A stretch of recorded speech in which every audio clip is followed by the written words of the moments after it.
নারায়ণগঞ্জের সিদ্দিরগঞ্জে বিএনপির দুপক্ষের মধ্যে সংঘর্ষের ঘটনা ঘটেছে। শীতলক্ষ্যা নদী ঘেঁষা বালুর ঘাটের লোড আনলোডের ব্যবসা দখলকে কেন্দ্র করে সংঘর্ষের ঘটনা ঘটে। এতে উভয় পক্ষের অন্তত 5 জন আহত হয়েছেন। বুধবার দুপুরে কাঁচপুর ব্রিজ সংলগ্ন সিমরাইলস্থ পশ্চিম পাড় এলাকায় এই সংঘর্ষের ঘটনা ঘটে। জানা গেছে, শীতলক্ষ্যা নদীর পাড়ের বালুর ঘাটের ইজারাদার ঢাকা দক্ষিণ সিটি কর্পোরেশনের ৬৭ নম্বর ওয়ার্ডের সাবেক কাউন্সিলর মাহমুদুল হাসান পলিন। 2024-এর গণ অভ্যুত্থান ঘটার পর পলিন আত্মগোপনে চলে গেলে নারায়ণগঞ্জ বিআইডব্লিউটি কর্তৃপক্ষ নতুন করে কাউকে ইজারা দেয়নি। তবে ঘাটের নিয়ন্ত্রণ চলে যায় জেলা বিএনপির তৎকালীন সভাপতি গিয়াস উদ্দিনের ছেলের হাতে।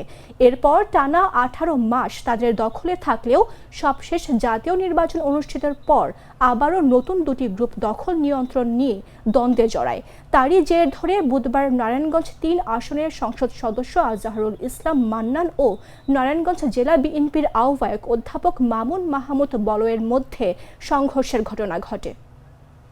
একজন দোষর, যে কিনা আওয়ামী লীগ সরকারের সময় আমরা সবাই জানি যে আওয়ামী লীগ সরকারের সময় আওয়ামী লীগ সরকার একটা লুটপাটের মহারাজ্য তৈরি করছে। ওই লুটপাটের মহারাজ্যের অংশ হিসাবে Pauline, commissioner Pauline, Fazle Noor Taposh, মিল্লা এই বিআইডব্লিউটি এর সদরঘাট থেকে বর্মি স্ট্যান্ড পর্যন্ত অবৈধভাবে মামলা দিয়া এইটার থেকে এখনো তারা দখল করে রাখছে।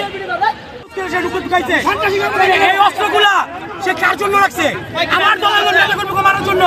আমার এখানে দলের নেতাকর্মী নাই, তারা ব্যবসা করে খাবো। সে বোতল থেকে দখল হয়েছে। এই ক্ষমতাকে দিল সে অস্ত্রগুলা সেই করছে আমার দলের লোকের মারার জন্য।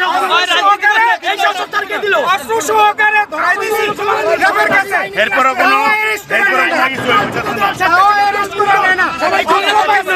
লোক পাইছি, অস্ত্র সহকারে যে লোক পাইছি তারা ধরাই দিয়েছি।